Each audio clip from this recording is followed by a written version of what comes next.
ድንቅ ኢትዮጵያ ደራሲ ፍቅረ ማርቆስ ደስታ ውልደቱ ጎጃም ሲሆን ለቤተሰቡ አራተኛ ልጅ ነው። ስለ ሐመሮች ብዙ ይቀኛል፣ ስለ ሐመሮች ብዙ ያትታል።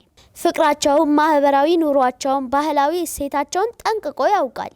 ሲበዛም በሐመሮች ፍቅር ተማርኳል።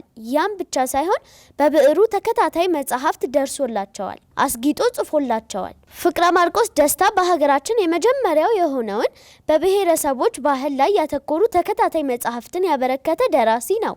ከቡስካ በስተጀርባ፣ ኢቫንጋዲ፣ የዘርሲዎች ፍቅር፣ አቻሜና የንስር አይን የተሰኙት በሐመር ብሔረሰብ ታሪክ ላይ ያተኮሩት መጽሐፍት የብሔረሰቡን ባህልና ትውፊት ከማስተዋወቁም በላይ የህዝቡን ዕለት ተዕለት እንቅስቃሴ በድርሰቶቹ ያሳየን ደራሲ ነው። የመጀመሪያ መጽሐፉ ከቡስካ በስተጀርባ 7 ጊዜ ታትሟል።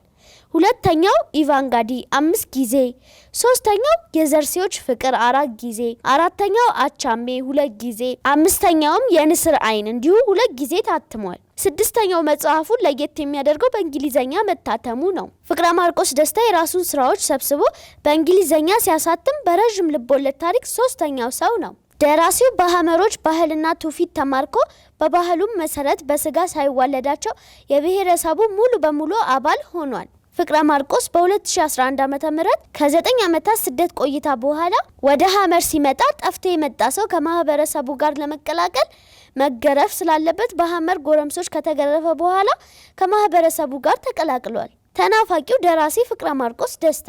ስላዳመጣችሁኝ አመሰግናለሁ። ድንቅ ኢትዮጵያ